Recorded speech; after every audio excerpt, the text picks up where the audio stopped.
আসসালামু আলাইকুম, কেমন আছেন আপনারা? আশা করি ভালো আছেন, সুস্থ আছেন। তো আমরাও বেশ ভালো আছি। আজ হচ্ছে রবিবার, সকালে আর কি রাতে আইসক্রিম বসিয়েছিলাম, তো ছেলেকে আইসক্রিম খেতে দিলাম, খেলো। তো যাই হোক, রান্নাবান্নাও বসিয়ে দিয়েছি।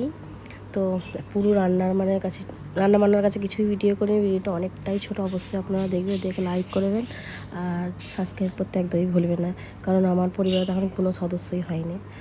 যাই হোক, উচ্ছে আলু ভাজা করেছিলাম, মাংস দিয়ে পটল দিয়েছিলাম, ভুলে গেছি, মনে নেই, রবিবারে করেছিলাম তো আলুতে করেছি। যাই হোক, আলুতে মাংসতে করেছিলাম আর আমের চাটনি করেছিলাম, যেহেতু গরম পড়েছে। আর অনেকে আমের করে ডাল করে, কিন্তু আমার এটা ভালো লাগে না। যাই হোক, আর খাওয়া দাওয়া করে আবার বোনেদের ঘরে চলে গিয়েছিলাম আর কি, যে ও বানিয়েছিল, ওই আম কেটেছিল আমার বুনছি বোনের মেয়ে।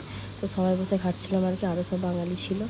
তো এদিকে ছেলেরা বলে যে ঘুরতে যাবো, ওই জন্য আর কি আমার বোনাই আর কি ওদেরকে 3টে বাচ্চাকে মিলে, একটা পাশেরও বাচ্চা ছিল বাঙালি, তো 3জনকে মিলে এখানে কাছেই গার্ডেন আছে, ঘুরতে লেগে যাচ্ছে আর কি। তো সন্ধ্যেবেলা চলে আসবে, আমরাও সন্ধ্যের দিকে বেরোবো, যদি যাই মলে যাব। যাই হোক, যাবো বলতে যেই তো আমি পরে ভিডিওটা দিচ্ছি গিয়েছিলাম, কিন্তু এখানে কিছু ভিডিও ক্যাপচার করা হয়নি। যাই হোক, এইটুকুনি। আপনারা ভালো থাকবেন, সুস্থ থাকবেন।